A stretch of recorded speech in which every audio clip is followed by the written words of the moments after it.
The Tongass National Forest in southeast Alaska exists in a state of perpetual transformation.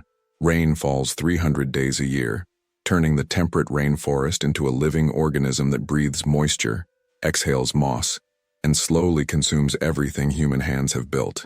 Roads disappear under vegetation within seasons. Trail markers rot and fall. The forest reclaims its territory with patient, inexorable authority. I'm Marcus Webb, former wildlife videographer for the National Park Service. For 7 years, from 2015 to 2022, I documented what federal authorities had designated as restricted conservation zones, areas closed to public access due to endangered species habitat, geological instability, or in some cases, reasons never fully explained to anyone below certain security clearances. My assignment was straightforward: deploy remote camera systems in closed zones, document wildlife activity, provide data for conservation management decisions, black bears, Sitka deer, wolves reestablishing territories, salmon runs in streams humans hadn't walked beside in decades, standard ecological monitoring with one unusual requirement. All footage was to be uploaded to secure federal servers before I reviewed it personally. That requirement should have told me something. Should have suggested that my cameras were documenting more than wildlife population dynamics. It took me 3 years to understand what I was really filming. Another 4 years to accumulate evidence that federal authorities had been managing something in those closed forests for far longer than my employment. And approximately 48 hours from the moment I attempted to make that evidence public, until armed agents arrived at my field station, seized every piece of equipment I possessed, and informed me that I'd been recording classified information. The Tongass covers 17 million acres. 90% of it is roadless wilderness. The closed zones I had access to represented perhaps 40,000 acres scattered across 3 distinct regions: Princess Bay, the Stikine River Corridor, and the interior sections near the Canadian border. Small fragments of an enormous forest, designated off-limits for reasons I accepted without question, until the cameras started showing me things that wildlife doesn't do, things that suggested intelligence, purpose, social structure, and most disturbingly, awareness of the cameras themselves. This is my testimony, reconstructed from memory because every frame of original footage now exists in federal custody, classified under statutes that apparently supersede both public transparency and scientific inquiry. What I filmed in those 7 years changed my understanding of what shares this continent with us. And what the government seized wasn't just evidence of an unknown species. It was documentation of a management system, protocols, containment strategies, information control that had been operating in the shadows for longer than I'd been alive. My work began in March 2015. I was 34, recently divorced, grateful for an assignment that meant months of solitude in one of the most remote regions of North America. The Park Service provided me with a field station, a reinforced cabin on Mitkoff Island with satellite internet, solar power backup, and enough supplies to remain self-sufficient for 6-week stretches. My supervisor, Dr. Helen Vance, briefed me via video call before my first deployment. She was clinical, efficient, the kind of senior administrator who'd spent enough time in the field to understand its challenges, but had been behind a desk long enough to forget its rhythms. Your primary objective is continuous monitoring of designated restricted zones, she explained, sharing a map on screen. These areas have been closed to public access due to sensitive wildlife populations. We need baseline data, movement patterns, population estimates, behavioral observations, standard ecological documentation. Why restricted? I asked. What species are we protecting? A slight pause. Multiple endangered and threatened species. Specifics are in your briefing materials. The important thing is maintaining camera coverage and ensuring all data uploads to the secure server before local review. Before local review? I can't examine footage in the field? Federal protocol for restricted zones. All data must be processed through secure channels before personal access. You'll receive edited compilations for your field reports, but primary footage goes directly to the server. It was unusual, but not unprecedented. Some conservation areas dealt with poaching threats or politically sensitive habitat designations. I accepted the explanation and focused on the technical requirements. The camera systems were sophisticated, military-grade weatherproofing, infrared and thermal capability, motion activation with AI filtering to reduce false triggers from vegetation movement.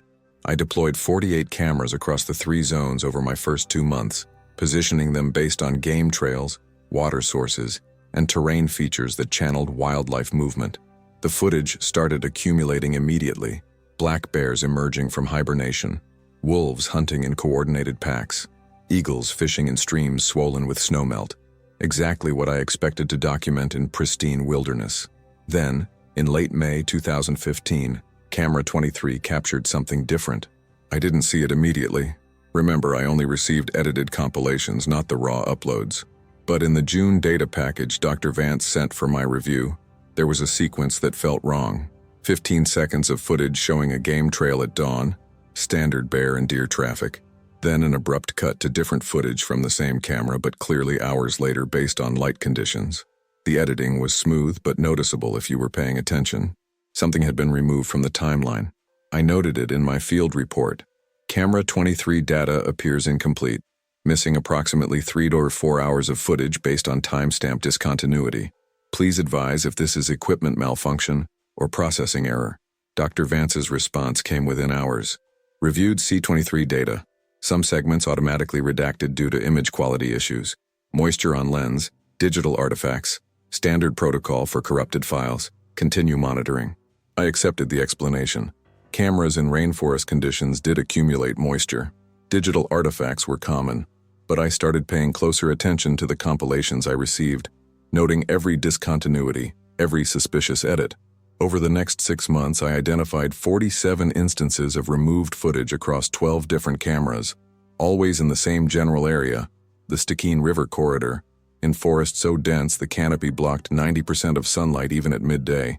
In November 2015, during a routine camera maintenance hike, I found something that transformed my suspicion into certainty. Camera 31 had been moved, not knocked over by an animal or blown by wind. Those leave obvious signs of disturbance. Moved. Carefully repositioned approximately 30 degrees from its original orientation, still mounted securely to its tree but now facing a different direction. I checked the housing. No damage, no claw marks. The security screws that required a specific tool to loosen had been loosened and retightened.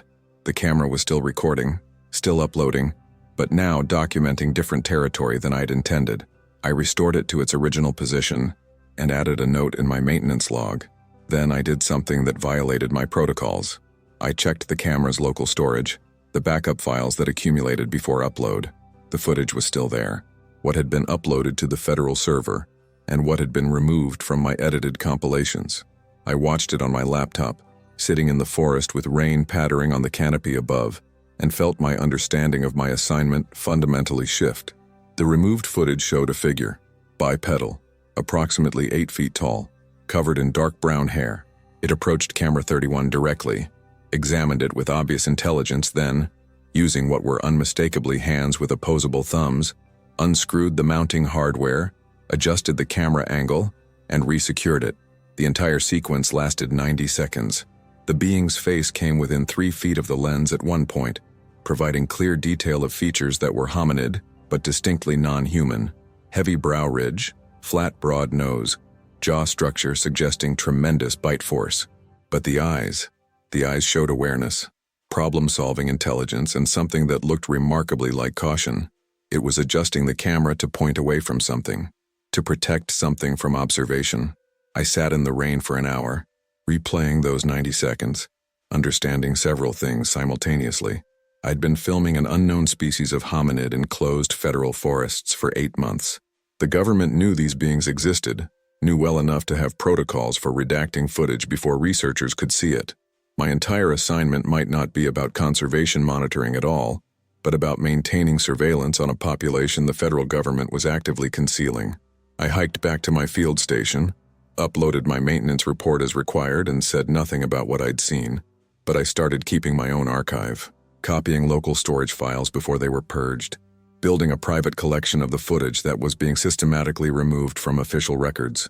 If they were hiding something this extraordinary, I needed to know why, and I needed evidence they couldn't seize. Over the next 18 months, I developed a systematic approach to circumventing the surveillance protocols. Every camera maintenance trip became an opportunity to copy local storage before uploads were automatically purged. I brought multiple high-capacity drives, rotated them through weatherproof containers I buried at various sites, and gradually accumulated hundreds of hours of redacted footage. What I documented was extraordinary and deeply troubling. The beings, I counted at least 12 distinct individuals based on size, coloring, and movement patterns, showed sophisticated social behavior. They traveled in small groups, usually 3 to 5 individuals. They communicated with complex vocalizations and gestures. They used tools occasionally. I filmed one using a branch to probe into a fallen log, extracting grubs with the precision of someone who'd done this hundreds of times. Most significantly, they showed clear awareness of human infrastructure and deliberate avoidance of it. I watched footage of a group approaching a closed forest road, a dirt track that saw maintenance vehicle traffic perhaps twice a year. The group stopped at the tree line, sent one individual forward to investigate, then after several minutes of what was obviously assessment and communication, detoured around the road entirely, adding at least a mile to their travel route to avoid crossing the open space. They knew roads meant humans, knew humans meant danger. This wasn't instinct. This was learned behavior, transmitted culturally across generations. The cameras also captured disturbing evidence of what looked like territorial restriction. On 3 occasions, I filmed individuals approaching what I mapped as the boundaries of the closed zones, areas where federal restrictions ended and public access began. Each time, the being stopped at the boundary, spent several minutes near the edge, then retreated back into the restricted areas. It looked like confinement, like they understood these zones as safe territory and everything beyond as dangerous. In June 2017, 2 years into my documentation, I decided I needed context. I started researching federal land management history in the Tongass, looking for patterns in how and when these restricted zones had been designated. What I found was revealing. The 3 zones I had access to had all been closed to public access in the early 1970s, within a 2-year period. The official justifications varied: endangered species habitat, geological hazard, watershed sensitivity, but the timing was suspicious. Why would 3 geographically separate areas require closure in such a narrow time frame? I dug deeper, accessing historical records through the Park Service archives, found references to wildlife management incidents in 1969 and 1970, found budget allocations for specialized conservation protocols that began in 1971, found personnel records showing that certain ranger positions in the Tongass had security clearance requirements that made no sense for standard conservation work. The federal government had been managing something in these forests for over 50 years. My cameras, my assignment, were just the latest iteration of a surveillance system that predated modern technology. In September 2017, I made a mistake that almost ended my documentation prematurely. I included a question in my monthly report to Dr. Vance. Have previous researchers in these zones reported unusual wildlife behavior, specifically evidence of tool use or advanced problem-solving in unidentified species? Her response came within an hour, unusually fast, via phone call rather than email. Marcus, where is this question coming from? What have you observed? I backtracked immediately, keeping my tone casual. Nothing specific. Just some interesting footage of corvids using tools got me thinking about intelligence indicators in the data we're collecting. A pause. The restricted zones are for standard conservation monitoring. If you're observing anything that seems outside normal parameters, that needs to be reported immediately and directly, not included in routine monthly summaries. Do you understand? Understood. Like I said, just corvids. Nothing unusual. Good. Maintain your protocols, Marcus. The work you're doing is important, but it requires adherence to established guidelines. Speculation or independent analysis isn't helpful. She ended the call. I sat in my field station, understanding that I'd just been warned. Subtly, professionally, but warned nonetheless. Stay in your lane. Document what you're told to document. Don't ask questions about what's being removed from the footage. I became more careful. Stopped including any references to unusual observations in my official reports. Maintained perfect protocol compliance in all visible aspects of my work, and continued building my private archive with obsessive attention to security. By early 2019, 4 years into the assignment, I had over 800 hours of redacted footage. I documented the beings hunting, gathering, constructing temporary shelters from branches and moss, tending to injured group members, teaching young individuals about which plants were edible, engaging in what could only be described as play behavior. I'd also documented something more disturbing: human presence in the supposedly closed zones. On 4 occasions, my cameras captured individuals in military-style clothing, conducting what looked like patrol or monitoring activities. They carried equipment I couldn't identify from distance, possibly radio tracking gear, possibly something else. They moved with tactical precision through terrain civilians were forbidden from accessing. The beings avoided these patrols with obvious experience. I watched footage of a group detecting human presence through sound or scent I couldn't determine, and immediately altering their route, moving silently away from the patrol's trajectory with the coordination of people who drilled for this exact scenario. It was management. Active, ongoing management of a population that officially didn't exist, by personnel who officially weren't there, in forests that officially were closed for conservation purposes. I was documenting not just an unknown species but a cover-up, a systematic, decades-long operation to conceal the existence of these beings, while simultaneously controlling their territory and monitoring their movements. And I was part of that system, whether I'd known it initially or not. My cameras provided the surveillance. My reports confirmed the effectiveness of the containment. My silence, enforced through classification protocols and career consequences, maintained the secret. In December 2020, I decided that silence was no longer acceptable. I began planning how to release the footage publicly, knowing that doing so would end my career and possibly expose me to legal consequences I couldn't fully anticipate. But some truths, I'd come to believe, were worth the cost of revealing them. The catalyst for my decision came in February 2021, during what should have been a routine camera maintenance trip to the Stikine River corridor. Camera 17 had gone offline. No uploads for 72 hours. Equipment failure was common in the Tongass, so I scheduled a replacement trip, hiking 8 miles through snow and freezing rain to reach the camera location. What I found wasn't equipment failure. The camera had been deliberately destroyed, not by an animal. The housing was crushed with force that suggested tools or tremendous strength applied with precision. The mounting bracket had been torn from the tree. The internal components were scattered across a 20-foot radius as if the camera had been disassembled and its pieces thrown. This was aggression, targeted destruction of surveillance equipment. I searched the area carefully, looking for context. Found tracks, the distinctive bipedal prints I'd come to recognize, but more of them than I'd ever seen in one location. At least 6 different individuals based on size variation. Found disturbed ground, broken branches, signs of significant activity. Then I found the cause. 50 yards from the destroyed camera, partially hidden by undergrowth, was a snare trap, professional grade, the kind used by wildlife researchers for capturing and tagging large mammals. But this wasn't Park Service equipment. We didn't run trapping operations in closed zones. The metal cable was still secured to its anchor tree, but the snare loop itself had been cut, deliberately, with a tool that left clean edges on the severed cable. Someone had set a trap for the beings I'd been documenting, and the beings had found it, disabled it, and destroyed the nearest surveillance camera in what could only be interpreted as retaliation or warning. I photographed everything with my personal camera, then hiked to the next nearest camera location, camera 19, about a mile south. Its local storage should have captured whatever happened at camera 17 from a distance. The footage was devastating.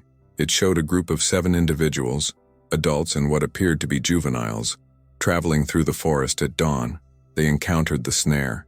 One of the adults examined it carefully, recognized it as a threat, and vocalized urgently. The group became agitated, making sounds that carried clear distress. Then one of the juveniles, smaller, perhaps curious or reckless, approached the snare despite adult warnings, got too close. The snare triggered. What followed was chaos.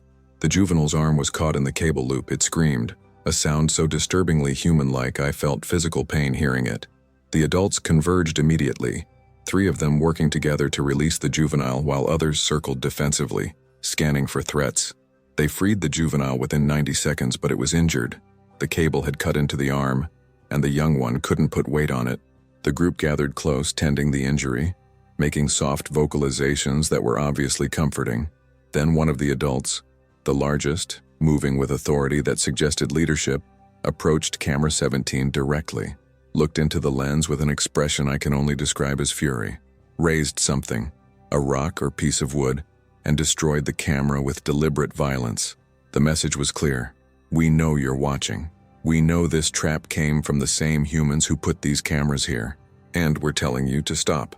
I sat in the snow, replaying that footage, and felt shame so profound it was physically nauseating. I'd spent 6 years documenting these beings while participating, however unknowingly, in a system that was apparently attempting to trap them, to capture them for God knows what purpose. Study? Relocation? Something worse?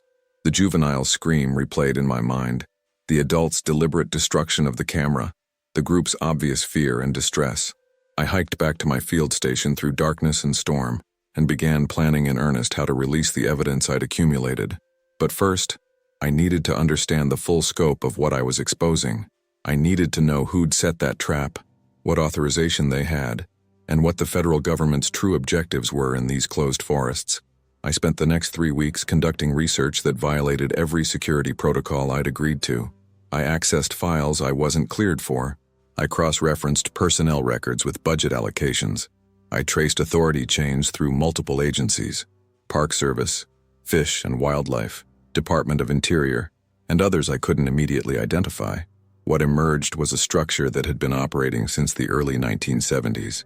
Officially, it was wildlife management in sensitive conservation areas. Unofficially, it was surveillance and control of a population the government had designated as crypto-hominid entities requiring specialized protocols. The beings I'd been filming had a classification, had been studied, documented, and managed for over 50 years. There were protocols for containing them within designated zones, protocols for responding to encounters, protocols for information suppression when civilians reported sightings. And apparently, as of 2019, based on the documents I accessed, there were new protocols: specimen acquisition for genetic and behavioral analysis. The trap I'd found wasn't rogue activity. It was sanctioned, part of a program that had decided surveillance wasn't sufficient anymore.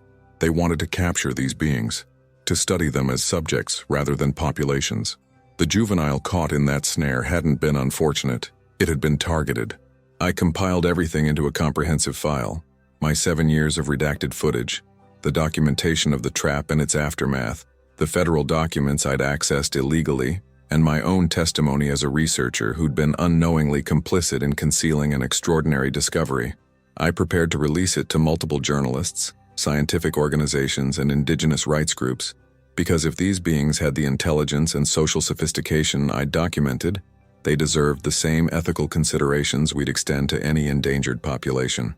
On March 15, 2022, I uploaded the complete file to a secure server, scheduled releases to multiple recipients, and sent one final message to Dr. Vance: I can no longer participate in this deception. The footage will be released publicly within 48 hours. These beings deserve recognition and protection, not concealment and exploitation. 43 hours later, federal agents arrived at my field station. They came at dawn. 3 vehicles somehow navigated to my field station despite the location being accessible only by boat or float plane. That alone told me the level of resources being deployed. This wasn't standard Park Service protocol. This was something else entirely. 6 agents.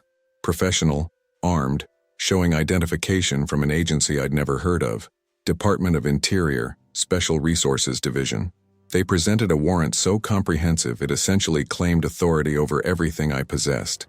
The lead agent, a woman in her 50s who introduced herself only as Director Shaw, was direct. Mr. Webb, you've accessed classified information without authorization and attempted to disseminate material that threatens national security interests. We're here to secure all equipment, data storage devices, documentation, and communications equipment in your possession. You're not under arrest, but you are being detained for questioning regarding violations of federal statutes related to unauthorized disclosure of classified material. The beings I filmed aren't classified information, I said. They're living creatures that deserve— What they deserve, she interrupted, is protection from exactly the kind of exposure you were attempting. Do you have any idea what happens when something like this becomes public? The chaos, the danger to the subjects themselves? So you admit they exist, that the government has been concealing their existence. We admit nothing publicly, but I'll explain reality to you, Mr. Webb, because you've earned that much through 7 years of competent work before you decided to play hero. Sit down. We sat at my small table while her team efficiently dismantled my life's work around us. She spoke quietly, with the weariness of someone who'd had similar conversations before. There are approximately 240 individuals across 3 population groups in the Tongass. We've been monitoring and protecting them since 1971, when logging expansion threatened to expose them to public contact. The closed zones aren't prisons. They're reserves, safe territory where they can live without human interference. The trap I found suggests otherwise. The trap was unauthorized. A researcher exceeded his authority. He's been removed from the program. But that incident is exactly why civilians can't have access to this information. One person making a bad decision almost compromised 50 years of protection work. Protection that involves keeping them secret? Denying their existence? Yes, because the alternative is extinction or captivity. Think it through, Marcus. Really think. What happens when the world learns there's an undiscovered hominid species in Alaska? First comes the media circus, then the hunters and cryptozoologists, then the legal battles. Are they human enough to have rights? Are they animals subject to wildlife law? Do they get sovereignty over territory they inhabit? She pulled up images on a tablet, showed them to me. This is what happened when gorilla populations were discovered by Western science. Decades of hunting, capture for zoos, habitat destruction. These beings survived because they remained hidden. We're ensuring they stay that way. By denying scientists access, by preventing public awareness that could lead to legal protections, by maintaining the only situation that's worked for over half a century. These beings are intelligent enough to understand the arrangement. They stay in the reserves, avoid human contact, and we ensure those reserves remain undisturbed. It's imperfect, but it's survival. What about the trap? What about specimen acquisition? She closed her eyes briefly. There's a faction within the program that wants more invasive study. Genetic sampling, behavioral testing, potential relocation to more controlled environments. I've opposed it, but there are people above my authority level who see these beings as research opportunities rather than autonomous entities deserving respect. Then go public. Use my footage to build support for proper legal protection, and trigger exactly the invasion that would destroy them. Marcus, you're thinking like a scientist who wants truth revealed. I'm thinking like someone who's spent 30 years watching what happens when truth gets revealed without proper preparation. The beings in the Tongass are safe because they're secret. Making them known makes them vulnerable. One of her agents approached with my laptop and external drives. Everything's secured, Director. Found the archive you mentioned, approximately 800 hours of footage, organized by date and location. Shaw nodded, then turned back to me. Here's what happens next. We take all your equipment and data. Your employment with Park Service is terminated. You'll sign non-disclosure agreements backed by federal statutes that carry criminal penalties for violation. In exchange, you walk away without charges. And if I refuse, if I've already uploaded copies somewhere you can't access, then we prosecute under the Espionage Act and related statutes. You spend the next decade in federal prison, and the publicity from your trial triggers exactly the exposure you claim to want. Except now it happens chaotically, without any framework for protection. The beings become spectacles. Their territory gets invaded, and you watch it happen from a cell. She let that sink in, then continued more gently.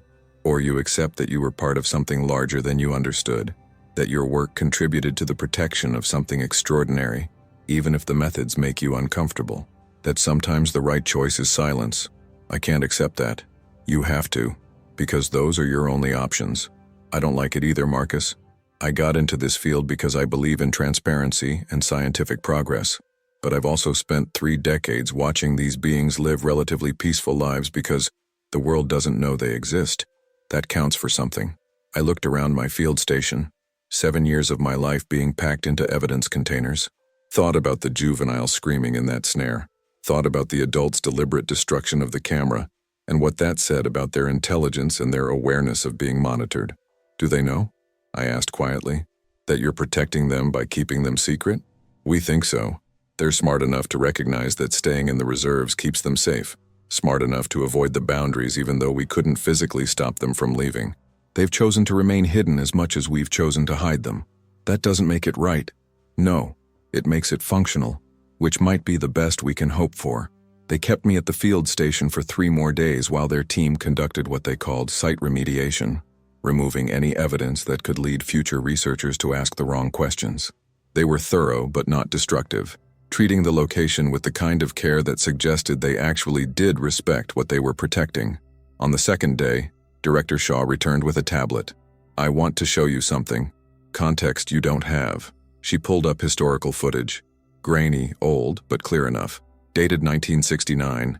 Showing a young woman in period-appropriate ranger uniform standing in what I recognized as Tongass Forest. This is Jennifer Kozlowski, Shaw explained. First ranger assigned to what became the closed zone program. She encountered a group of the beings during a routine patrol, made contact, earned their trust over several months.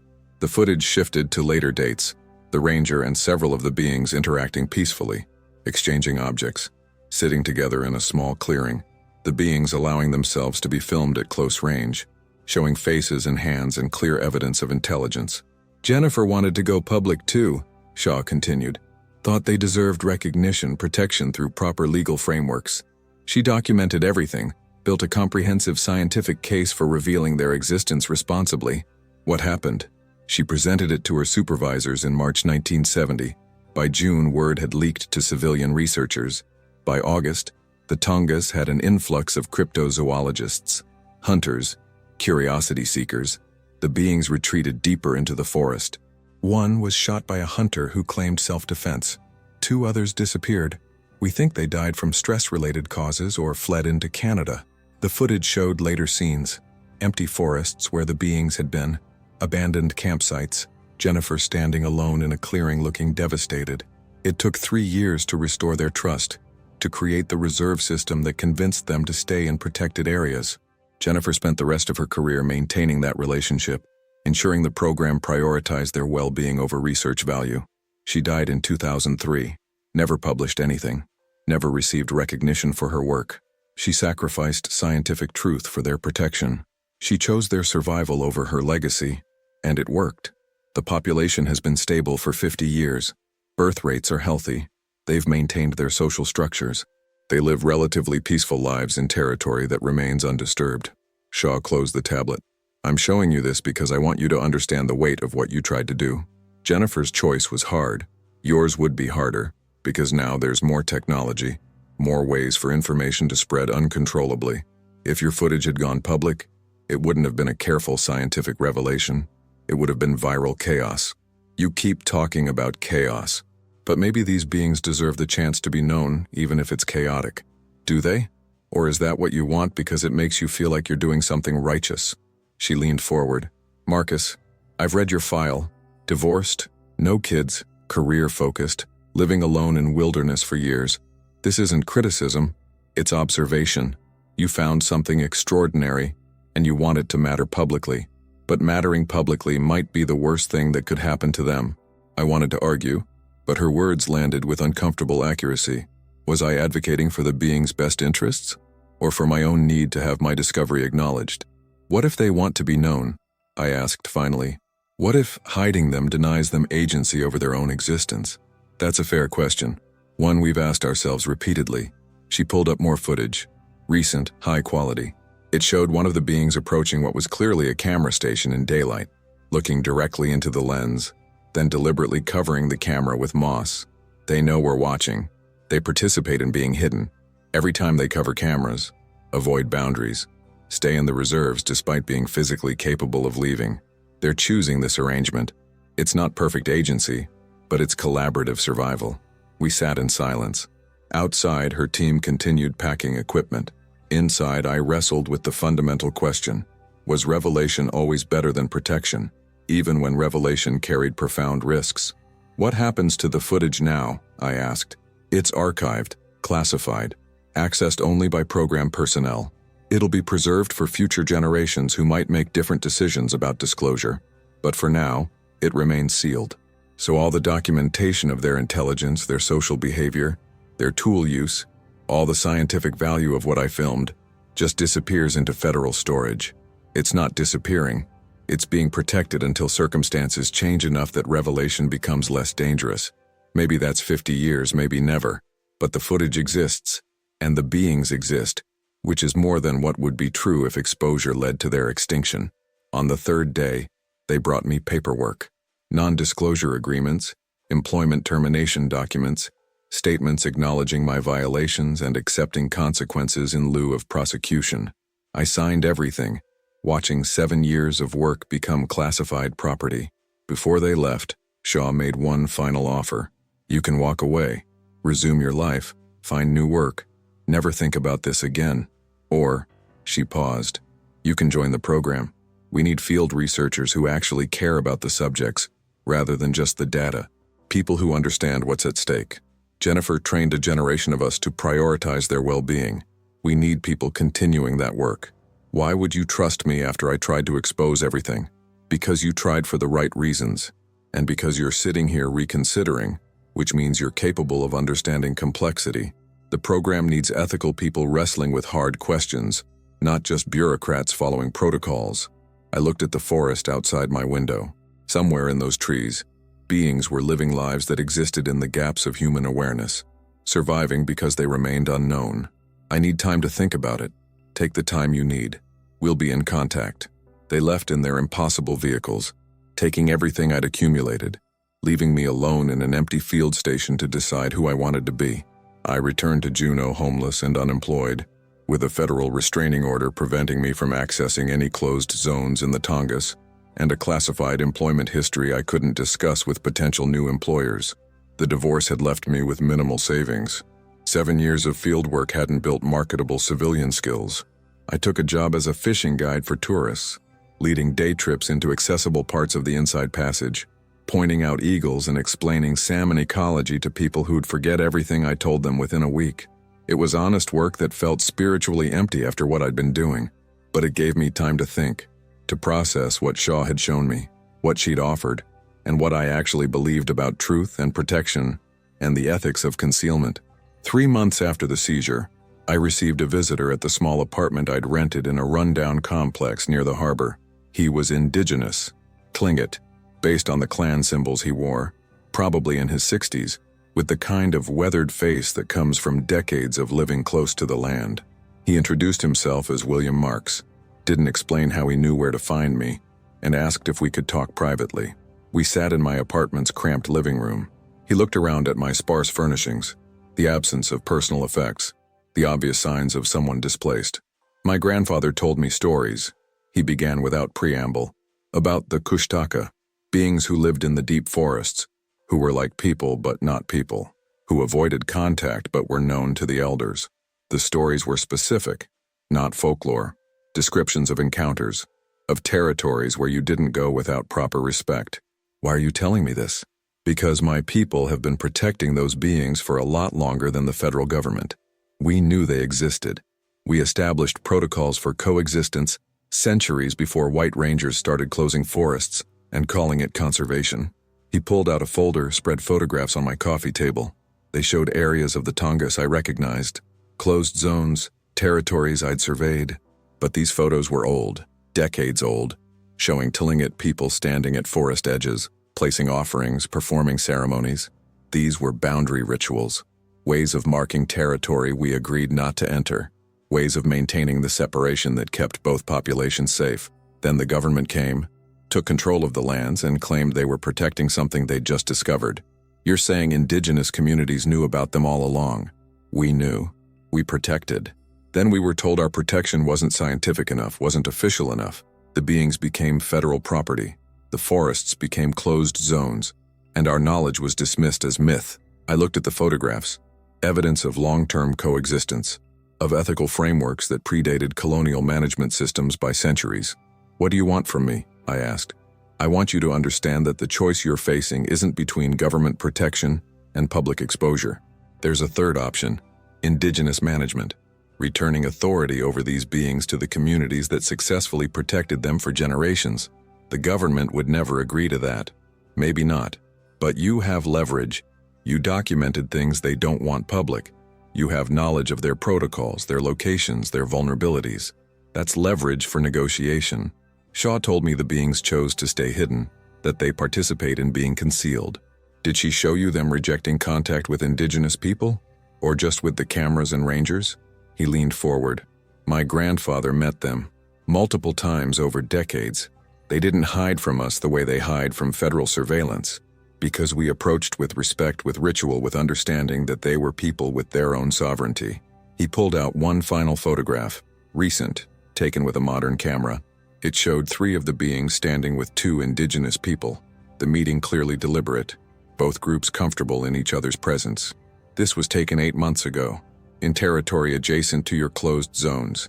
They cross into tribal lands sometimes. We maintain the old protocols. We don't try to study them or manage them.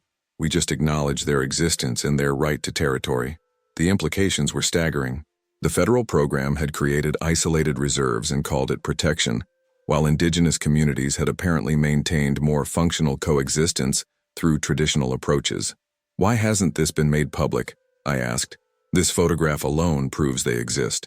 Because we don't need the world to know. We need the beings to continue existing.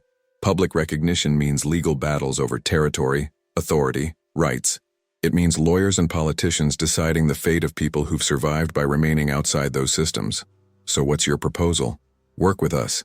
Use what you know about federal protocols to help indigenous communities advocate for co-management, not public exposure. Quiet negotiation for shared authority over the reserves.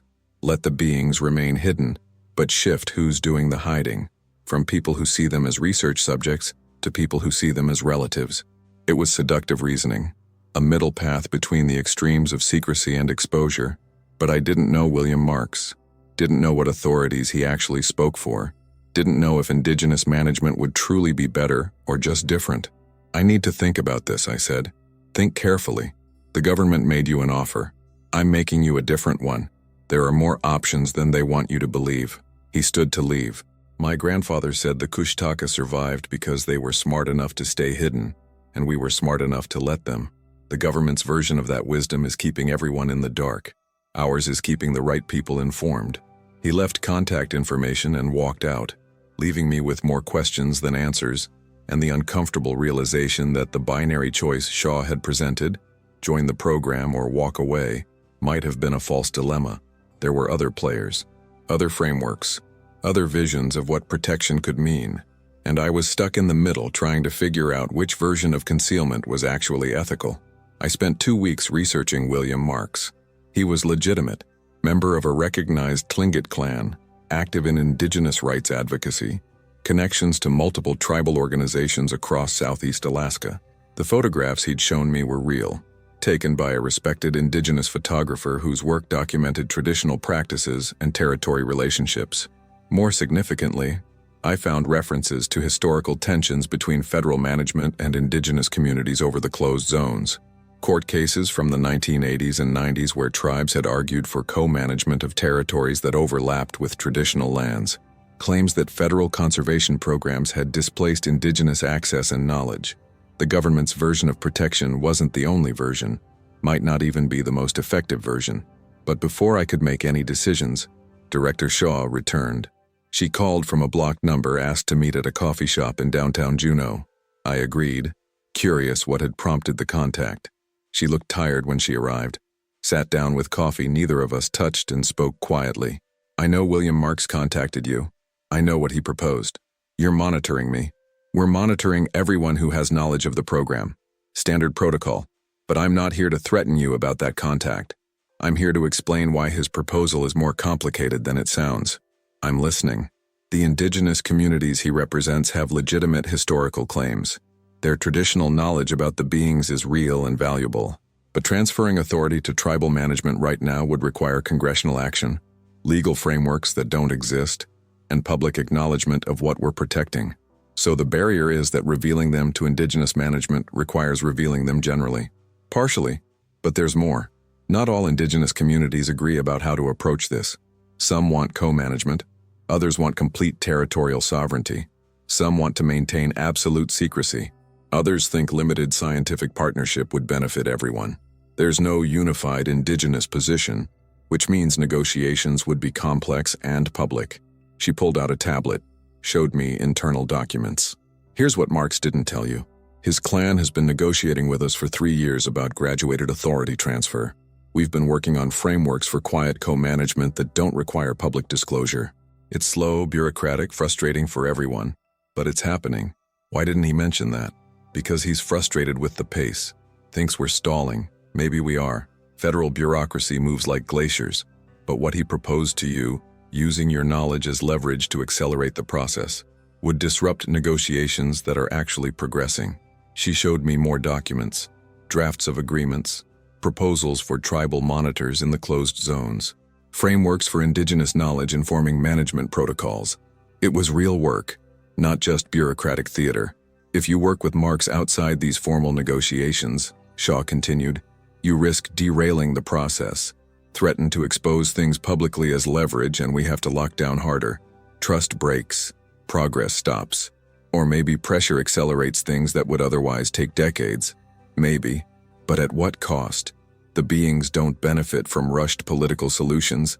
They benefit from careful, incremental change that maintains their protection while improving how that protection is implemented. We sat in silence. Outside the coffee shop window, tourists wandered by, oblivious to the conversation happening about extraordinary beings living miles away in forests they'd never access. What do you actually want, Marcus? Shaw asked finally. Not what you think is right in abstract. What do you personally want from this situation? I thought about the 7 years I'd spent filming. The juvenile caught in the snare, the adult destroying the camera in rage, the family groups moving through forests with dignity and intelligence that deserved recognition. I want them to be safe. I want their existence acknowledged by people who can make decisions about their welfare.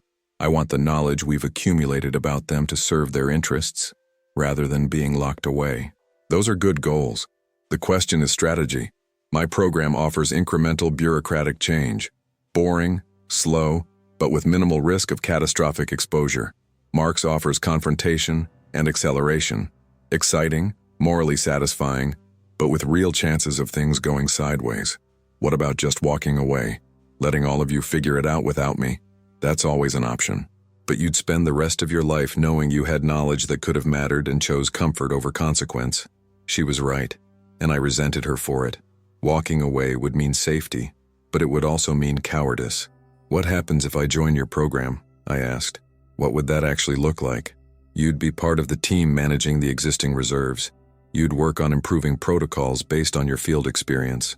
You'd participate in the negotiations with indigenous communities, not as lead, but as someone with recent ground truth knowledge. You'd help shape how protection evolves over the next decade. Would I get to go back to the field? To see them again? A pause. Eventually, once trust is rebuilt and your role is clearly defined, the beings remember what happened with the trap. They might remember you, your cameras. It would take time to reestablish acceptance. The idea of seeing them again, of being part of their protection rather than just their documentation, was compelling. But so was the idea of working with indigenous communities to challenge federal control. I need more time, I said. You don't have unlimited time. Marks is pushing for a decision. If you're going to work with his coalition, you need to commit soon. If you're going to join us, same thing. Straddling both just makes you less effective for everyone. She stood to leave, then paused. One more thing. Jennifer Kozlowski, the ranger I showed you, she tried the confrontational approach first. Used threats of exposure to demand better conditions, faster change. It backfired.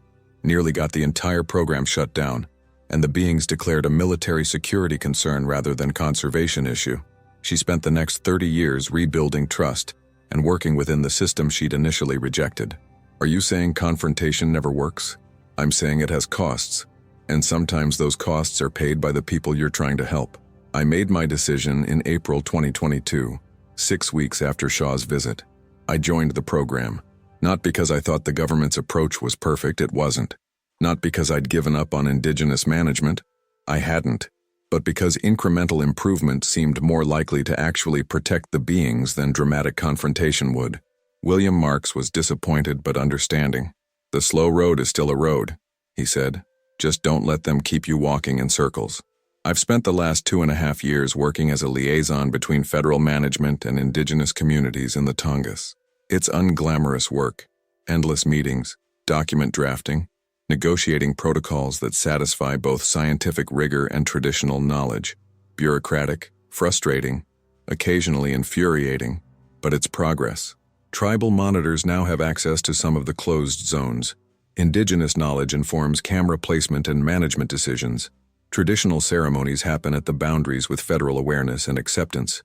The beings remain hidden from public knowledge, but the framework of who knows about them and how decisions are made has expanded beyond purely federal control. It's not the revolution Marx wanted. It's not the perfect transparency I initially thought these beings deserved. It's compromise, complicated and imperfect. I've been back to the field twice, seen the beings from distance through upgraded camera systems, watched them live their lives with apparent peace, unaware of the political complexities their existence creates. Or maybe aware and uncaring. Maybe they recognize that the human systems managing them are less important than the simple fact that they're left alone. The juvenile caught in the trap survived. I saw footage of it, now adolescent-sized, traveling with what appeared to be the same family group. The injury healed, though it moves with slight asymmetry that might be permanent damage. The researcher who set the trap was removed from the program and faces criminal charges for unauthorized activities in protected areas. Small justice, but justice nonetheless. The footage I compiled, 800 hours of documentation that should have constituted the scientific discovery of the century, remains classified. Sometimes I wonder what could have been learned if researchers with proper expertise had access to it. What insights about hominid evolution, about intelligence, about social behavior and tool use, and all the questions my surveillance accidentally documented. But then I remember the chaos that revelation would have caused. The media circus, the hunters and cryptozoologists flooding into the Tongass, the legal battles over rights and territory, and whether beings with intelligence but without human DNA count as persons deserving sovereignty. And I think about them living quietly in those forests, raising young, gathering food, occasionally destroying cameras when we cross lines they've drawn. Survival through obscurity is survival nonetheless. Director Shaw was right about something else. This work changes you. I came into it thinking truth was always better than secrecy, that scientific knowledge always trumped protective concealment. 7 years of filming and 3 years of bureaucratic negotiation have taught me that ethics are contextual, that protection sometimes requires sacrifice of principles I thought were absolute. I still don't know if we made the right choices. Maybe in 50 years or 100, circumstances will change enough that these beings can be publicly acknowledged without catastrophic consequences. Maybe future generations will judge us harshly for maintaining their secrecy. Or maybe they'll recognize that we did the best we could with limited options in complex circumstances. The footage exists, archived, classified, preserved. If revelation ever becomes safe, the documentation will be there. That's something. Not everything I wanted, but something. I received a package last month, unmarked, no return address. Inside was a photograph. It showed one of the beings I'd filmed. I recognized the individual by distinctive scarring on the shoulder, standing at the edge of a closed zone boundary, looking toward where cameras used to be positioned. The being was placing something on a flat rock, something that looked like an offering, berries maybe, or mushrooms. A gesture that might mean gratitude or acknowledgement or simply participation in the human ritual of leaving gifts.